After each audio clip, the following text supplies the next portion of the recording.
மாங்கொல்லை அப்படிங்கிற கிராமத்திலயும், சுத்து வட்டார கிராமத்திலயும் பள்ளிக்கூடமே இல்ல. 1950 காலகட்டத்தில சாதி கொடுமையால பாதிக்கப்பட்டிருக்கிற அந்த மாங்கொல்லை கிராமத்தில, ஹீரோ விமலோட தாத்தா பல எதிர்ப்புகள மீறி பள்ளிக்கூடம் ஒண்ணு ஆரம்பிக்கிறாரு. அதுக்கப்புறமா ஹீரோ விமலோட அப்பா அத தொடர்ந்து பண்ணிக்கிட்டு வராரு. அதுக்கப்புறமா ஹீரோ விமலும் அதே பள்ளிக்கூடத்துக்கு வாத்தியாரா வராரு. ஹீரோ விமலோட தாத்தா ஆரம்பிச்ச தொடக்கப் பள்ளிய ஹீரோவோட அப்பா நடுநிலைப் பள்ளியா உயர்த்தியிருக்காரு. நடுநிலைப் பள்ளிய மேல்நிலைப் பள்ளியா ஹீரோ உயர்த்தணும்னு ஹீரோ விமலோட அப்பா சரவணன் ஆசைப்படுறாரு. ஆனா ஹீரோ விமல் அத பத்தி கொஞ்சம் கூட அக்கறை இல்லாம இருக்காரு. ஸ்கூல்ல டீச்சரா வேலை பார்க்குற ஹீரோயினை லவ் பண்ணிட்டு இருக்காரு. அதுக்கப்புறம் என்ன ஆச்சு அப்படிங்கிறது தான் படத்தோட சுருக்கம். கல்விய பத்தின படமா, படத்தோட கதை நல்லா இருந்தாலும், அத படமா சொல்ற திரைக்கதை சுமாரா தான் இருக்கு. படத்தோட ஃபர்ஸ்ட் ஹாப் ஓரளவுக்கு ஓகேவா இருந்தாலும், செகண்ட் ஹாப் ரொம்ப லேக்கா இருக்கு.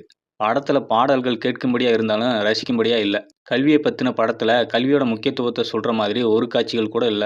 படத்துல யார் வில்லன், என்ன பிரச்சனை அப்படிங்கிறத நேரடியா சொல்லாம கிளைமாக்ஸ்ல தான் முழுசா சொல்றாங்க. விமல் நடிச்ச எஜுகேஷன் சம்பந்தப்பட்ட வாகை சுடவா படத்த இப்பவும் கூட நம்ம பார்க்கலாம்.